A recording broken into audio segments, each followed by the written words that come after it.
Olá pessoal, sejam bem-vindos ao canal do YouTube do Grupo Editorial Salto Grande. Estamos aqui, eu, Pancho, jornalista, ao meu lado Edgar Gonçalves, jornalista também, para entrevistar, para conversar, vamos fazer um bate-papo aqui com o autor do livro, Fritz Miller. Eu tenho que ler porque é gigantesco esse título. O gênio desconhecido que pôs o Brasil no centro da revolução científica de Charles Darwin. O também jornalista Evandro de Assis está aqui com a gente para falar um pouco sobre essa obra que acaba de ser pré-lançada, vamos dizer assim, né? Está em pré-venda, mas logo vai estar à disposição de todos nas mais importantes livrarias, imagino eu que do país também, né? Tudo bem, Evandro? Tudo bem, Pancho. Obrigado por participar dessa conversa, Edgar. Ex-colegas, Ex-colegas, né? Verdade. Santa Catarina, enfim.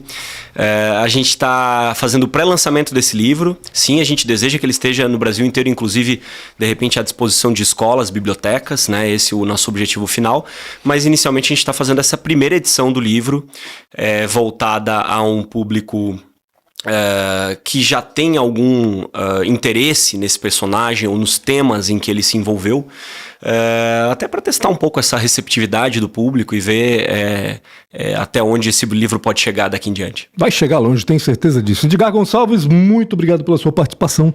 Boa tarde, Pancho. Boa tarde, Evandro. Muito obrigado pelo convite para participar. Evandro, eu queria te fazer uma pergunta. Minha primeira pergunta é na seguinte linha. Assim, você demorou 7 anos de pesquisa e redação do livro e tudo mais, né? E eu queria entender melhor o marco inicial dessa sua curiosidade pelo personagem Fritz Miller. Como blumenauense, você estudou Fritz Miller certamente na escola, como jornalista deve ter feito reportagens ou editado reportagens a respeito de Fritz Miller. E também eu sei que você leu uma coluna do Michael Tenfen no Jornal de Santa Catarina, questionando a indumentária do Fritz Miller naquela estátua ali, naquela pracinha da Rua São Paulo. Mas qual foi o marco zero, assim, que momento que você disse para si mesmo, esse cara merece uma biografia, e que sentimento passou pelo seu coração nesse momento? Edgar, o blumenauense, ele cresce ouvindo falar desse personagem, né? Ele é, assim, uma entidade da cidade, né? E a gente começa visitando a casa, né, lá na Rua Itajaí, e quando a gente chega lá, uma coisa que me chamava sempre muita atenção quando eu ia lá, especialmente criança, era aquela coleção de borboletas que tem lá, que é uma borboletas e outros insetos, que é um negócio muito cativante para crianças. E eu lembro muito, assim, desses chavões, o príncipe dos observadores. Eu lembro da dona Santina, que foi minha professora na 3ª série, e ela falava isso, o amigo de Darwin. Então, essas máximas, assim, estão muito são de domínio da cidade. Mas essa coluna do Michael Tenfen que você citou, acho que de 2009, no Jornal de Santa Catarina, quando éramos todos colegas lá no Santa, eu lembro que ela me despertou assim, mas o que tem por trás, para além dessas máximas sobre o Fritz, né? E ele falava da estátua ali da Rua São Paulo, na praça que hoje dá nome, né? A Praça Fritz Miller. E o Michael questionava por que a estátua era tão diferente do personagem, né, esteticamente, mas especialmente no que aquela estátua representava, em contradição com o que o personagem de fato representava. Porque a estátua, ele usa botas, ele usa um casacão europeu, ele tem uma barba assim toda bem aparada, ele parece o próprio Darwin, parece o Pedro II, assim, né, aquela imponência, um herói mesmo. E o Fritz Miller, ele não foi nada disso, né? Ele foi uma espécie assim de um bicho grilo, né? Falar assim, né? Ele tinha aquela barba que parece que nunca viu um pente, nem uma tesoura, né? Ele andava com roupas muito simples de agricultor ou de naturalista, né? Que é o que ele era. Então ele era muito diferente da estátua. Eu comecei a pensar, mas afinal, que sujeito é esse? E dessas perguntas é que foi o interesse, até quando eu percebi que eu gostaria de escrever uma biografia. E imediatamente eu lembrei disso. Esse personagem, ele é grande o suficiente para merecer uma biografia, e tem muita história aí nessa possível biografia. Para entender melhor, então, quer dizer, você encontrou mais equívocos no senso comum em relação ao Fritz Miller do que verdades nas coisas que as pessoas acreditavam sobre ele? Vários mitos, muitas lendas, e principalmente não estava muito claro para mim exatamente qual era a importância dele para o trabalho de Charles Darwin, né? Porque príncipe dos observadores. O que isso quer dizer? Né? Afinal, ele comprovou a teoria da seleção natural das espécies, como algumas pessoas falavam. Ele foi o grande responsável por isso. E também o príncipe dos observadores me fazia pensar que a paróquia estava querendo fazer o seu padroeiro mais importante do que ele realmente era. Né? Essa era a minha impressão inicial. E a pesquisa provou exatamente o contrário disso. E como bairristas, poderia ter seguido nessa linha mesmo, né? De fazer ele mais importante do que era, vamos dizer assim, né? A estátua já mostra um pouco disso, né? Porque coloca ele num lugar onde ele não habitou, vamos dizer assim, né? É verdade, mas a estátua, e era a discussão que o Maicon propunha naquela época, é assim, a estátua representava aquilo que Blumenau gostaria que ele fosse.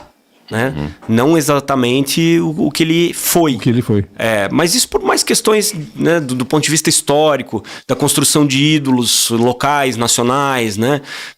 E também coincide com esse período em que monumentos históricos eram uma coisa muito importante para essa construção dos heróis, né? Então, a estátua de 1929, para você ter uma ideia, a estátua dele é a primeira de um cientista no Brasil. E ela foi anterior à do Dr. Blumenau. Dr. Blumenau, né? Sim, década de 40, acho que foi. O primeiro personagem local que o Blumenauense entendeu que merecia uma estátua foi Fritz Miller. Ô, Evandro, pelo que eu entendi, veio primeiro a vontade de fazer uma biografia e depois a escolha do biografado, é isso? Foi isso. Mas eu já tinha essa curiosidade sobre Fritz Miller. Mas quando eu pensei que eu gostaria de fazer uma biografia, porque nós jornalistas, vocês sabem, a gente é treinado para ser superficial. Né? A gente trabalha para ser objetivo e superficial porque a gente trata de muitos temas ao mesmo tempo, simultâneos, ou, né? A gente tem pouco tempo para apurar as informações até o produto final. Então eu queria ter tempo para fazer uma coisa do meu jeito. Aí de raiva, eu vou levar 7 anos para fazer esse negócio. Se eu tinha que escrever uma coluna em 6 horas, agora eu vou fazer um livro em 7 anos. Mais ou menos isso. Os 7 anos, claro, são assim, eu não me dediquei durante 7 anos ininterruptos, né? O trabalho levou 7 anos, mas... Isso, eu toquei minha carreira normalmente, nas horas vagas eu ia fazendo livro, mas o importante dizer é, eu fazia o livro por prazer nesse período, porque eu nem sabia se eu ia conseguir publicá-lo ao final. Em 2022, no bicentenário do Fritz Miller, que era quando eu queria ter publicado o livro inicialmente, eu fiz uma série de reportagens de TV e de jornal, e ao terminar isso eu fiquei assim com a sensação, eu acho que cumpri já o objetivo, talvez não precise levar essa ideia de livro adiante. E foi quando, de novo, uma coincidência muito feliz, encontrei o Maicon, e o Maicon me ajuda a realizar esse projeto, porque ele disse, não, se tu vai desistir, peraí, então vamos encontrar uma maneira de fazer isso aqui, né? E aí que surgiu essa ideia de levar o livro até escolas. Então a gente começou esse projeto, né? E que está começando agora a ganhar, a se materializar, né? Então, 7 anos depois. Boneco já está aqui, né? E quando que vai começar a ser distribuído? Para quem contribui no Catarse, tem isso também, né? Aqui embaixo vai ter o link para você comprar o livro no Catarse, né? Isso, ele está em pré-venda no Catarse, e então tem várias possibilidades de apoio. Você pode comprar um exemplar digital, pode comprar um exemplar impresso autografado, já com dedicatória.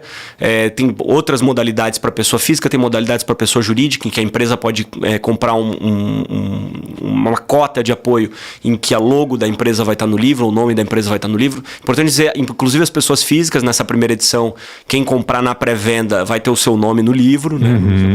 Então, são atrativos que a editora criou para a gente, já na pré-venda, né, conseguir um número relevante assim, de interessados, porque também serve para medir a temperatura do interesse das pessoas no livro. Né? É esse o objetivo agora. Ô, Evandro, eu vou fazer uma pergunta que eu acho que é a pergunta de todo leitor que vai pegar esse livro na mão. Assim, qual é a verdadeira importância de Fritz Miller para a teoria da evolução das espécies de Charles Darwin? Assim, estamos falando assim de qual grau de importância? Assim, sem as pesquisas de Fritz Miller, Darwin talvez não tivesse chegado tão cedo a essas conclusões, ou talvez não tivesse chegado a essa teoria? O livro já estava publicado de Charles Darwin antes de ele começar a falar com Fritz Miller, né, por carta, só por carta, eles nunca se viram. Então a contribuição do Fritz vem a posterior. Só que assim que o livro foi publicado, houve uma controvérsia muito grande sobre o livro, né?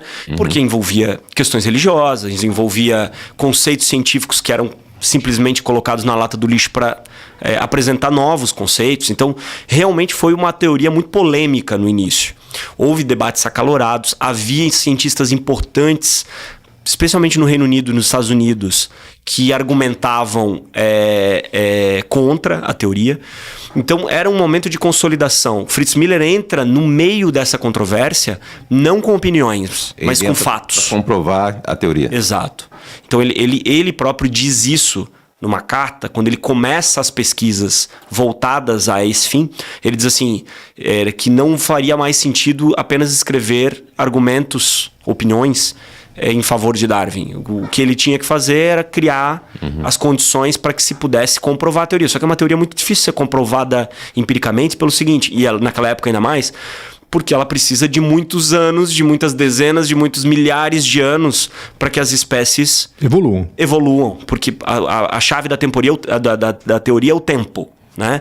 É como o Darwin usa os conceitos do Lyell, né, o geólogo que demonstrou que a Terra era muito mais antiga do que realmente se acreditava até então. Se a Terra tinha um tempo tão longo, ou seja, havia tempo para as espécies se modificarem, né, à medida em que a reprodução ia ocorrendo ao longo desse tempo. Bom, o que o Fritz faz é procurar em Desterro, né, em Florianópolis, espécies que tinham condições de oferecer pistas, né, que servissem, se não de provas, mas assim de vestígios, de indícios, de pistas, de que ali tinha assim uma teoria válida. E é isso que ele faz, primeiro com crustáceos, né, e depois ele expande isso para muitas outras espécies animais e botânicas, né. O Fritz, então, escreve um livro em apoio a Charles Darwin, e a partir da publicação desse livro, Darwin toma conhecimento e eles começam a trocar uma correspondência intensa. Quem começa? O livro, se a gente entender o livro como uma carta, porque é quase isso, é para Darwin, né? For Darwin. Okay. É em apoio de Darwin, né? Em benefício de Darwin. Foi o Fritz, mas o Darwin então lê o livro dele, primeiro no alemão, daí não consegue entender direito, ele traduz o livro, contrata uma tradução para aquele livro, e depois de lê-lo, ele manda uma carta para o Fritz Miller. Então é ele que toma a iniciativa. As cartas são posteriores ao livro do... Sim, entendi. São posteriores. O livro é o primeiro... O Fritz simplesmente lê o livro, ele lê o livro em 1861, e ao ler o livro ele fica tão impactado com aquilo que poucos meses depois, 2, 3 meses depois, ele já está trabalhando em pesquisas para comprovar. Entendi. Né? E ele já fala com o irmão dele que ele deseja escrever um livro sobre o assunto, trazendo observações. Né? E aí, a partir dali, na 4ª edição de A Origem das Espécies, o Darwin já passa a citar o livro do Fritz Miller. Né? E eles começam a colaborar num sem número de questões. Assim, algumas que são aproveitadas por Darwin ou em A Origem das Espécies ou em outros trabalhos que ele também publicou depois. Mas você me perguntou da importância. A importância que Fritz Miller teve para Charles Darwin é definida, para mim, em pelo menos, assim, principalmente em 2 documentos. Um é um artigo que a Nature, né, famosa revista britânica, publicou no falecimento, é um obituário de Fritz Miller, em que ele diz que o autor diz que em benefício da seleção natural, Fritz Miller só não teve uma colaboração mais importante do que o próprio Darwin. Caramba. Sim. Que ele foi um cientista original, criativo, e que ofereceu um número de provas que só o Darwin pode superá-lo. Então isso é bem importante. E a outra coisa é que o filho do Darwin disse que dos colaboradores que o Darwin não tinha conhecido, o Fritz Miller era aquele por quem ele tinha o maior apreço. Né? Então ele realmente tinha uma influência e um impacto sobre a obra do Darwin muito maior do que eu imaginava lá no início. Né? Nunca se viram pessoalmente. Nunca se viram pessoalmente, porém tratavam-se com assim, uma deferência impressionante. O Darwin, quando ele fala em príncipe dos observadores, eu sempre achei assim, bom, ele devia elogiar todo mundo, e ele elogiava todo mundo. A verdade é essa. Ele, né, era aquela coisa da correspondência lá do século XIX, assim, uma formalidade excessiva, mas ele nunca chamou nenhum outro naturalista de o melhor observador do mundo. Entendi. Ele falou isso. Então, aí, quando eu li essa frase, que ele diz também numa carta que não é para o Fritz, ele se refere ao Fritz para um terceiro, Quando ele diz o melhor observador do mundo, aí eu entendo o que ele quer dizer com o príncipe dos observadores. Né? É um elogio mais concreto, né? Ô, Evandro, até pra gente saber um pouco mais do livro, né? Quanto por cento do livro aborda esse aspecto da vida do Fritz Miller? Porque não é só isso, né? Fritz Não Miller é, muito... não é. A relação com Darwin... Isso, a relação com Darwin... É um capítulo. É um capítulo do livro. Os 10 é um capítulo. Entendi. Né? Eu procurei também, é claro, há muitas obras, especialmente científicas, sobre Fritz Miller, que resumem muito melhor do que eu poderia fazer a importância dele para a ciência. Porque ele pesquisou... o Darwin fala sobre isso, né? Ele se impressionava com a quantidade de tópicos com os quais o Fritz trabalhava. Então ele ia da botânica à zoologia, um pouco de geologia. Ele estudou os sambaquis aqui de Santa Catarina, então um pouco de arqueologia. Né? Ele realmente tinha um leque, né? Um leque de assuntos que ele se interessava. Ele escreveu até sobre uma lenda da Serra de Santa Catarina, mas a sério. Escreveu sobre ela, que chamava O Minhocão. Né? É uma lenda dos povos lá de Lages, curitibanos, né? Já na época, e até hoje ainda essa crendice existe, né? É uma lenda que existe, sobre uma suposta lagarta gigante, uma grande minhoca com focinho de porco, que causava enormes valas na serra. E ele escreve um artigo científico sobre isso, descrevendo, e foi publicado, descrevendo a lenda. E ele acreditou na lenda. Ele achava que uma hora alguém ia ver o bicho. Entendi. E ele escreve. Então ele era interessado em muitos tópicos e publicou mais de 270 artigos científicos. Né? Então é uma obra monumental. Mas eu procurei além dela. Eu tinha muito mais curiosidade como jornalista, né? Até porque não sou especialista em ciências naturais, em descobrir um pouco mais sobre o homem, sobre o político. Ele foi prefeito de Blumenau, né? Por 16 dias, mas foi. Né? Ele teve esse envolvimento na Revolução Federalista, né? Foi preso em Blumenau, quase morreu fuzilado, e quase mesmo morreu fuzilado. A vida toda nele na Alemanha é muito interessante. Tem o fato que é de impacto, que muitas pessoas sempre se impressionam, que é o fato dele ter negado o diploma em medicina, porque ele não queria jurar o juramento de formatura, né? Porque mencionava Deus e ele era ateu. Ele participa da Revolução de 1848 na Alemanha. Ele teve 10 filhos, dos quais 9 meninas. Meu Deus. E o único menino morreu no parto. Né? A filha que poderia ser a herdeira científica dele, porque era aquela que tinha mais pendão, mais talento para ciências, desenhava muito bem, era intelectualmente muito curiosa. Ela falece na Alemanha inexplicavelmente, ela comete suicídio, na verdade, num episódio que é muito impactante, inclusive para a divulgação da história de Fritz Miller. Então, ele tem muitos dramas e muitas pequenas histórias muito importantes e interessantes, que compõem toda essa vida. É muita coisa para uma vida de 75 anos. E aí tu escolheste o episódio da Batalha do Morro do Aipim para abrir o livro. Sim. Né? Tu começas com esse episódio. Por quê? Isso diz muito sobre o estilo de livro que eu queria escrever. Eu queria uma biografia para o público leigo. Né? Eu não queria um livro para os cientistas. Então eu queria uma biografia. Como o gênero biografia no Brasil é bastante importante. A gente tem excelentes biógrafos, né? E biografias maravilhosas de personagens que vão desde jogadores de futebol, como Garrincha, por exemplo, cantores como a Maísa, políticos como Getúlio Vargas, né? E assim por diante. Então eu queria contar a vida de um cientista, né? E de um cientista muito importante para o Brasil, né? E para o mundo. Não é só pra gente, né? A gente acha que a gente pode colocar assim no ranking das maiores personalidades ligadas à ciência no Brasil. O Fritz Miller está ali, ele é um dos principais. E quem fez isso foi a Sociedade Brasileira para o Progresso da Ciência. Recentemente, não vou dizer o nome agora de cabeça, mas o ano agora de cabeça, mas inclusive há uma ilustração em que se criou esse panteão da ciência nacional, e o Fritz está lá. Né? Uma caricatura muito divertida, inclusive. O ex-presidente da SBPC, o professor Ildeu, inclusive disse que ele foi o biólogo mais importante do século XIX no país. Né? Então, ele já tem esse status na ciência brasileira. Por que ele é tão... queria uma avaliação sua, assim, por que ele é tão desconhecido, assim? Tipo assim, ok, nós aqui estamos conversando, você está lançando um livro, encontrando essa oportunidade de fazer as pessoas conhecerem o Fritz Miller melhor, mas não é um personagem pop no Brasil. E mesmo aqui as pessoas têm dificuldade de definir quem foi ele, né? Então, assim, aqui em Blumenau, que todo mundo já ouviu falar, tem nome de rua, nome de empresa, nome de... Praça. Pode imaginar, praça. As pessoas têm dificuldade. Seria pela Tem muitos motivos, Edgar, mas um deles é esse. A filha queria escrever este livro biográfico sobre ele, que Charles Darwin 5 vezes pediu que ele escrevesse. Que dizia que tinha um potencial muito grande de vender esse livro na Inglaterra, então ele queria. E ele não escreveu porque ela morreu. Então, depois que ela morreu, ele disse: esse plano não vou mais escrever. Um segundo motivo é que a maior parte da documentação, ou uma grande parte da documentação, se perdeu.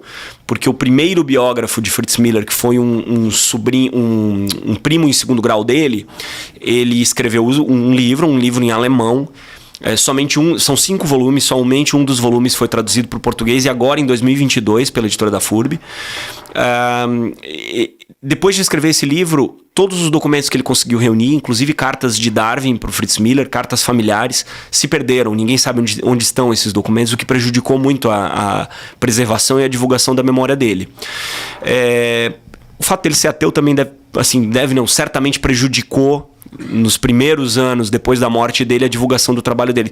Eu mostro no livro que, inclusive, na família havia um certo... resistência? Uma resistência em falar sobre ele. O fato dele ser ateu era tão importante quanto a obra dele e o fato dele ter colaborado com Darwin. Entendi. Então, ele nunca deixou de ser essa ovelha negra, né, entre os parentes na Alemanha. Então, é só um indício num país nosso católico, né? E que lá no momento da República e no final do século XIX, o ateísmo era uma coisa quase que impensável, nem se discutia isso publicamente.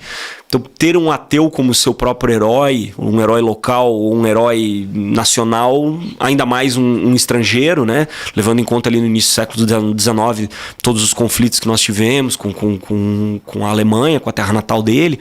Então, ele também não era assim, o personagem ideal para ser um herói nacional. O herói nacional, né?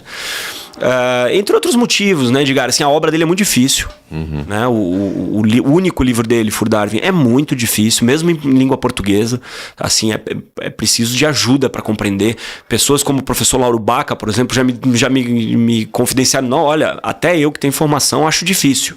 Então é realmente uma obra que não é uma coisa... Não é acessível, é um livro para cientistas. Não é tão acessível. Então tem algumas razões, né? E além, claro, da dificuldade que o Brasil tem de lidar com o seu patrimônio imaterial, né? Então acho que isso também certamente influencia na forma como a gente trata a memória dele. Agora, Evandro, para descobrir um pouco mais do homem, Fritz Miller, né? Além do cientista, vamos dizer assim, que a gente conhece mais, tu buscaste provavelmente documentos pessoais, né? Cartas pessoais, relatos diários. Me conta um pouco dessa fonte, porque eu fico imaginando, por mais que hoje a gente tenha acesso à informação e registra tudo, me parece hoje mais difícil eu acessar um pouco da tua vida, por exemplo, a partir de cartas e de diários de pessoas, do que antigamente, quando isso era mais rotineiro, imagino eu. Isso é muito verdade. Isso é muito verdade. Eu deletei meu Twitter.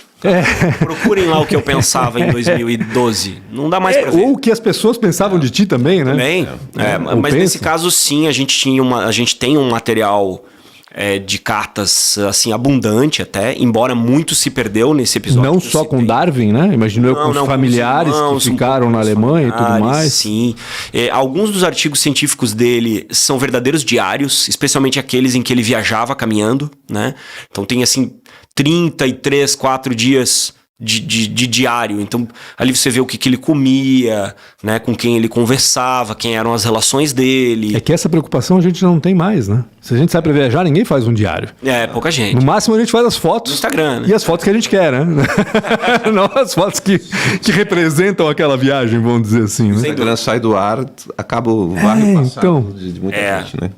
Mas ainda tem muito material para reconstituir e ele teve uma correspondência muito abundante com cientistas, né? Então, assim, são muitos cientistas importantes com quem ele se correspondeu. Deve ter correspondência perdida por aí, né? Muitas.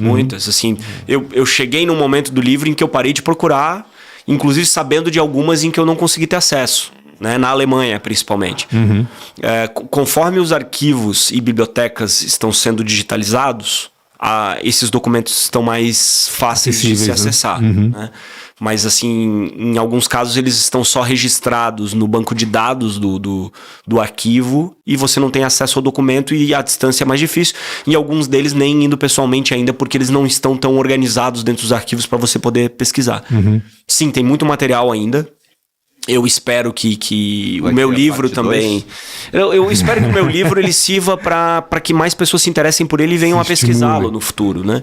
Então eu acho que sim, ainda tem muita coisa para ser descoberta, mas tinha muita coisa, assim, e as cartas com o irmão Herman Miller, que era um irmão mais jovem dele, que ficou na Alemanha, elas são muito ricas, tem muito material ali, né? Então, assim, por meio das cartas a gente consegue ver os lugares que ele visitou, aqui no Vale do Itajaí, por exemplo, né? Sabe-se que ele teve, por exemplo, no Morro do Cachorro, nas imediações do Spitzkopf, né? Muitas das cidades do Vale do Itajaí que ele visitou, que ele esteve presente, né? O que ele achava desses lugares, né? Alguns documentos inéditos. Você falou sobre documentos pessoais, eu encontrei o registro de nascimento dele, um documento inédito. Na Alemanha, isso. Na Alemanha. Artigos de jornal em que ele falava sobre assuntos não científicos, sobre a colônia Blumenau, sobre Santa Catarina de um modo geral, descrições dele. E muito ricas também são as descrições da paisagem que ele faz. Pra gente, catarinenses, né? Quando a gente passa por esses locais, depois de ler o texto dele, e você fica imaginando... Identifica, né? Você fica imaginando como era aquela Santa Catarina, paradisíaca, né? Quase intocada, assim. É muito gostoso. E ele escrevia muito bem, né? Além de escrever... Eles tinham isso, eu acho, né? Porque... Ele escrevia em português, em inglês, em alemão. Ele tinha noções de sueco, né? Ele chegou a estudar russo. Ele tinha uma facilidade muito grande para aprender idiomas também. Ô, Evandro, eu tenho muita curiosidade para entender um pouco mais sobre o teu método de trabalho, né? Porque uma coisa é, como jornalista, fazer uma reportagem, se dedicar um tempo e tudo mais. Mas você ficou 7 anos debruçados em cima dessa grande reportagem, diria assim, né? Como é que era? Eu sei também que você fez um curso com o Lira Neto, que foi o biógrafo de Getúlio, Maísa, um cara espetacular. Mas como é que você conseguiu organizar o teu trabalho e qual foi a maior dificuldade? Foi na pesquisa? Foi na roteirização? Foi na redação do texto? Onde é que tu encontrou dificuldade? Acho que a maior dificuldade foi não ter um método, né? Porque eu aprendi fazendo. Claro, a gente tem todas as técnicas de reportagem, de fazer uma reportagem mais extensa. Eu tinha feito uma dissertação de mestrado, então assim, eu já tinha treinado, né, para escrever um texto mais longo. Agora, eu faria tudo muito diferente agora, se eu começasse de novo, né? Mas sim, nesse curso, o curso do Lira Neto me deu algumas dicas interessantes de como armazenar material. Eu, desde o início, eu criei um banco de dados, então eu ia criando verbetes e guardando esse material e esses documentos numa nuvem, né? Então, onde quer que eu estivesse, eu podia ir acessá-los, né? Às vezes eu estava num arquivo pesquisando, eu podia ir lá ver, confrontar as informações. Tinha um horário do dia em que você dedicasse a isso ou não? Não, isso... Porque como a minha carreira prosseguiu, né, em redações, como assessor de imprensa, então era realmente nas horas vagas. Em alguns períodos eu me dedicava mais e jornalista sem deadline também ele tem dificuldades. E assim que a editora me trouxe um deadline, aí assim o trabalho teve um prumo. Sim. Mas é realmente diferente do método de reportagem tradicional, em que você sai a campo, coleta todas as informações e depois, com tudo em mente, tudo anotado, começa a escrever, porque é um material mais curto. Nesse caso, eu, com o tempo, fui percebendo que eu já deveria estar escrevendo muito antes. Essa foi a maior dificuldade, na verdade. Eu demorei muito tempo para começar a escrever. Por outro lado, foi um benefício, porque eu acho que o texto teve tempo de amadurecer. Né? Eu mudei completamente a abertura do livro lá desde o início. Né? Então...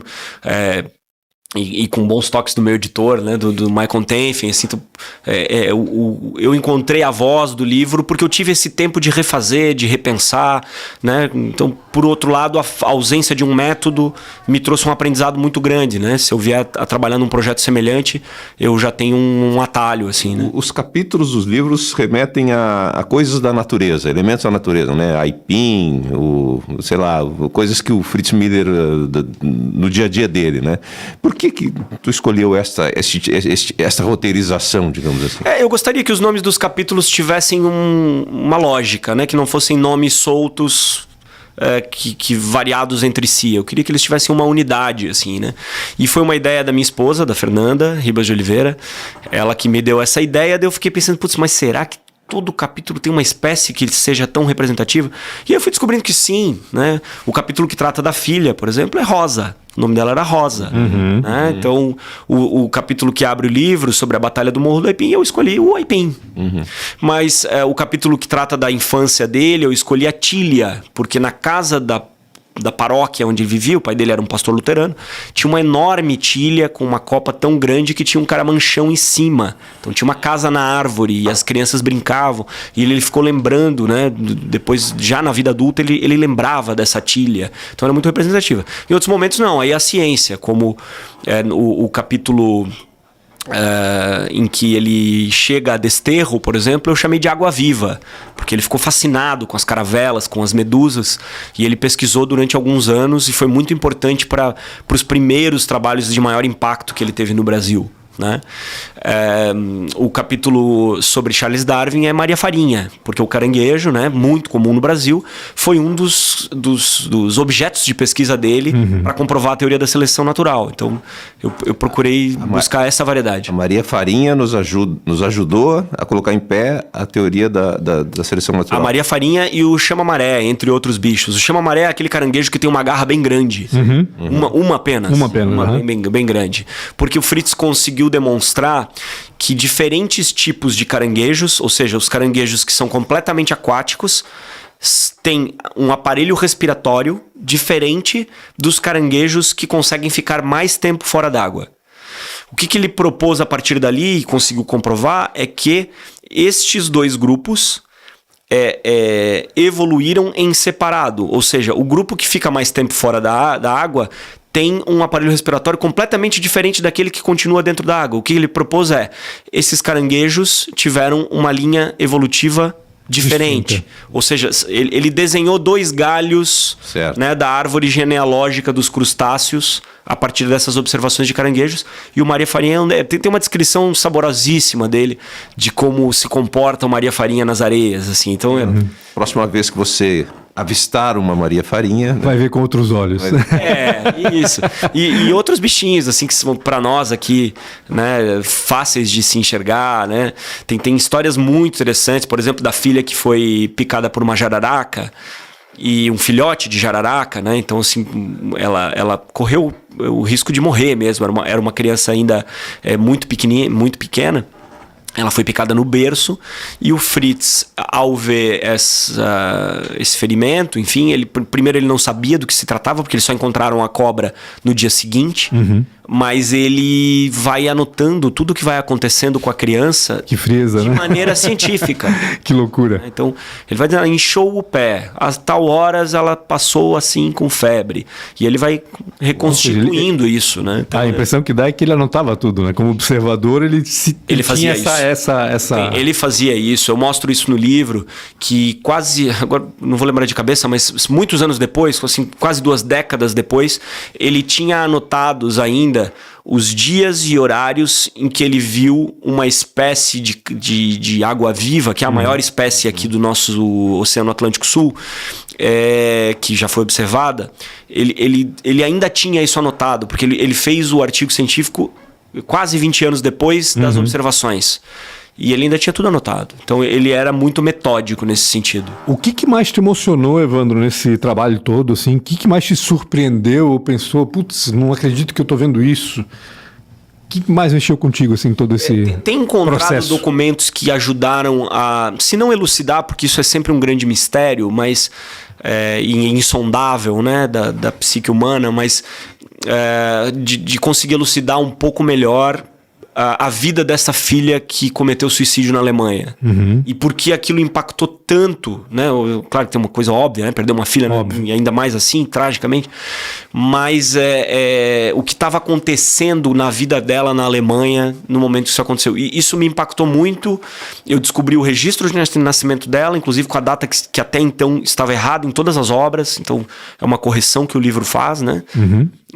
E no registro de nascimento dela está escrito o tabelião, vai lá, quem escreveu este registro registrou lá que ela era filha do Dr. Fritz Miller, cientista natural em Blumenau, no Brasil. Olha que bacana. Então, assim, para mim foi emocionante encontrar esse documento, ele é inédito. Uhum. E também artigos de jornal que falam sobre o que aconteceu e tentando elucidar. Naquela época, claro, a imprensa tratava esse tema tão delicado de outro modo, mas isso foi muito interessante e impactante para mim, assim, pessoalmente foi algo...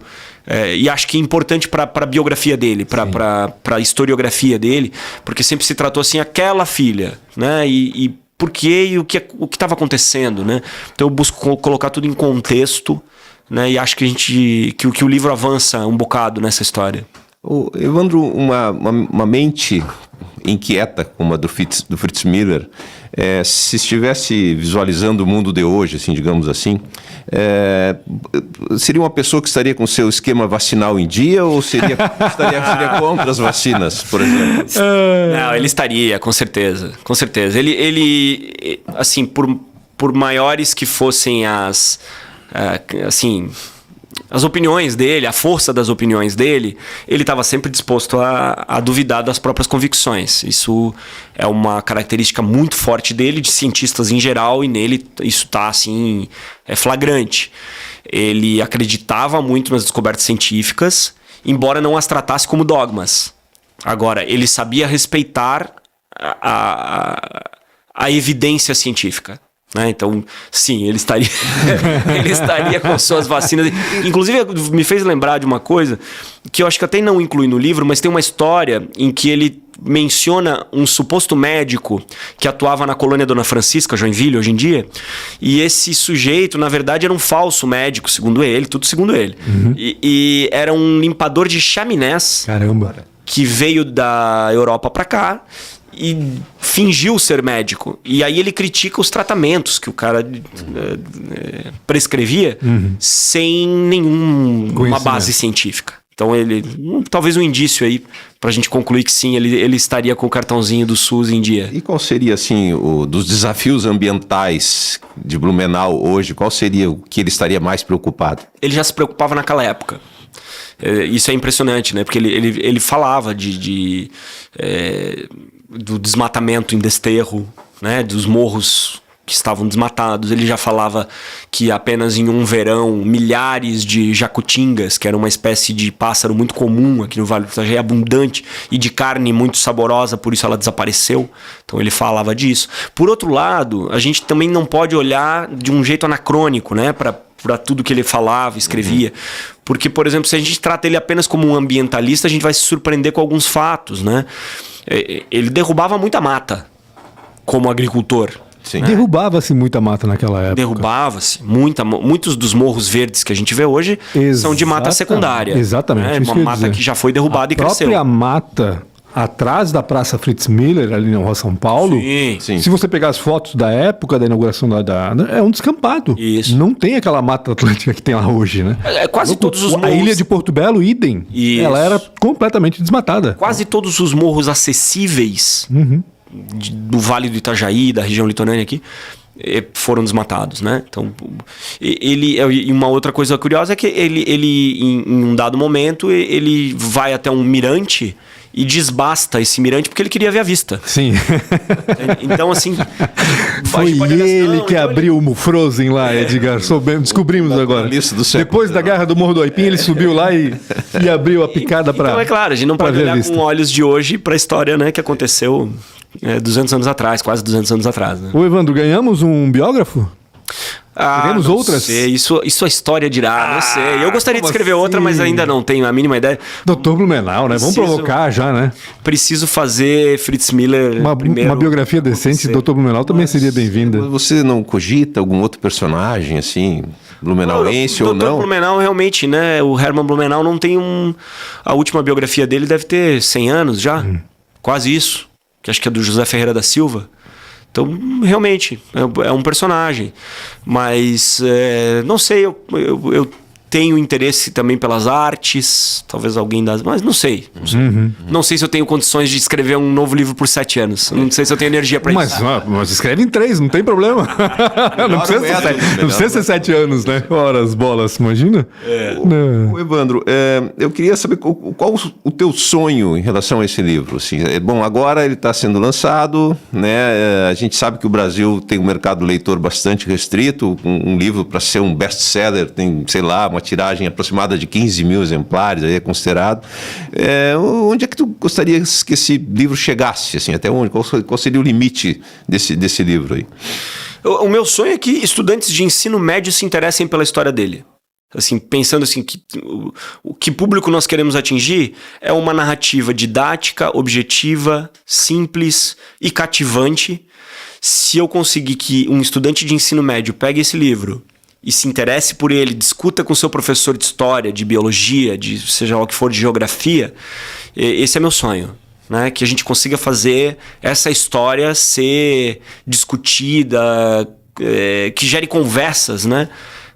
Dentro do ambiente escolar. E o estudante de usando o ambiente escolar como uma representação de que eu gostaria que essa história fosse conhecida do maior número de pessoas possível. Um estudante do ensino médio do Piauí, né? Do Amazonas, do Roraima, de Mato Grosso, ou seja, do Brasil inteiro, não só daqui, porque aqui a gente até, de vez em quando, lê alguma coisa ou outra em relação a ele, né? Por estar próximo geograficamente. Isso. Agora... Mas o que a gente conhece dele é sempre ou um pouco impreciso. Tem muitos destaques sempre os poemas dele, que ele escreveu para as filhas dele. Então, claro, para uso no ambiente escolar, eles são sensacionais. É muito legal que eles estejam sendo usados. Mas e que essa história cative também a própria cidade onde eu nasci, Blumenau, a entender um pouco melhor esse personagem para valorizá-lo, né? A casa onde ele viveu permanece mais tempo fechada do que aberta nas últimas 2 décadas. O ano de 2022 foi o ano do bicentenário, foi o ano em que ela fechou as portas. Então, é muito triste isso, né? Um pouco antes de 2022, não vou saber recordar agora, mas a arquiteta Rosália Val chegou a fazer um projeto muito interessante de restauro da casa ali no Vorstadt. De reaproveitamento. É importante dizer que aquela casa hoje, ela não é como ela era no passado. Modificou-se completamente o telhado, por exemplo. Né? Eram 3 casas, hoje ela é uma casa só, o telhado foi alterado. Né? Então, assim, ela propunha, através das fotos disponíveis, resgatar a construção original e ainda ter do lado um centro de pesquisa, porque eu acho que o mais importante é isso. Também, claro, a gente valorizar, celebrar, né, o personagem e o passado, mas para formar novos cientistas, né, e fazer o pensamento do Fritz Miller influenciar, né, jovens cientistas e quem sabe até transformar essa história, né, num ativo turístico para Blumenau. Porque outras cidades do mundo que têm personagens de mesmo porte, né, científico fazem isso. E Florianópolis, né, que também tem uma história com Fritz Miller, ele morou 11 anos lá, tem percebido isso nos últimos anos. Né? Esse potencial, né? Esse potencial. Tomou algumas medidas no sentido de divulgar a relação dele com Desterro. Né? E a relação com Darwin começa em Desterro. As pesquisas que mais contribuíram com a teoria foram feitas lá. Então, fala-se lá, por exemplo, em criar um monumento Darwin-Fritz em Florianópolis, para justamente fazer com que a história da presença dele em Florianópolis seja mais contada. Nós temos aqui o túmulo dele, da família, que é interessantíssimo na Igreja Luterana do Centro. Tem a casa dele. Nós temos outras 2 endereços onde ele viveu e que o livro avança em localizá-los, né, em mostrar. Então, assim, sem dar muitos spoilers, mas é possível delimitar com alguma precisão onde ele viveu nos bairros Garcia e Ponta Aguda. Fora isso, todos os caminhos por onde ele passou, tem um esforço grande do professor Lauro Baca, do Instituto Histórico de Blumenau, uma série de voluntários para criar um roteiro turístico, caminhos de Fritz Miller, como existem os caminhos de Darwin no Rio de Janeiro, né? com um roteiro turístico para as pessoas enxergarem o que Darwin enxergou. Então, em Blumenau há caminhos de sobra, porque ele andou por essa cidade inteira e pelo vale inteiro. Blumenau tinha que ser a sede disso, mas eu espero que o livro ajude contagiar a comunidade e os pesquisadores e também os agentes políticos, assim, para que possam fazer isso acontecer daqui para frente, né? Tomara, né? Porque senão a gente não conseguiu nem fazer uma rota da cerveja decente ainda, né? Que diria fazer uma rota de Fritz Miller. Mas, enfim, que o livro venha para isso, né? Para justamente contagiar todo mundo da importância desse personagem e do quanto ele pode contribuir, não só para o nosso desenvolvimento como um todo, mas também para o desenvolvimento turístico e tudo mais, né, Edgar? Eu tenho ainda uma curiosidade, Evandro, assim, um spoiler, se puder nos adiantar. Nesses 16 dias em que Fritz foi prefeito, o que ele fez? Ele brigou muito. É engraçado porque Fritz Miller era um democrata, ele era republicano. Na Alemanha, ele queria derrubar um regime absolutista para implantar uma república. No Brasil, quando o movimento republicano surge, ele fica muito desconfiado com aquilo, né? Primeiro por causa dos arranjos locais. E segundo porque quem acabou liderando o movimento foi o exército, foram as Forças Armadas. E aqui em Santa Catarina, a oposição governava, mesmo com Floriano Peixoto na presidência, porque o Floriano não se metia nas brigas regionais, mais ou menos como acontece na política hoje em dia. Às vezes a chapa nacional, a presidência da República, não conversa com o partido que apoia lá em Brasília, o presidente não apoia aqui, né? Era mais ou menos isso. E ele então se colocou na posição, ele era mais simpático ao imperador Dom Pedro II, que era um amante das ciências, do que ao movimento republicano. Então era uma coisa contraditória, um pouco contraditória da história dele. E ele é ainda mais contraditório, é o fato dele que ele vira prefeito biônico, ele não foi eleito, né? Contra a vontade de 90% da população blumenauense, que era republicana.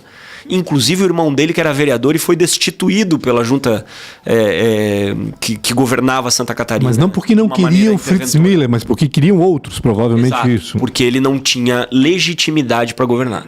Então, o que a minha pesquisa conclui é isso. Mas eu mostro lá como os republicanos não viram nele a figura neutra que o governo de Santa Catarina tentou impor, né? Porque eles destituíram a Câmara de Vereadores, o equivalente à Câmara de Vereadores, que era republicana, para colocar alguém que eles pudessem ter alguma influência. E eles escolheram Fritz Miller porque ele era um sujeito de credibilidade, era o amigo de Darwin. Claro. E só que ele logo percebeu que ele não teria, por parte dos republicanos, essa acolhida como alguém neutro.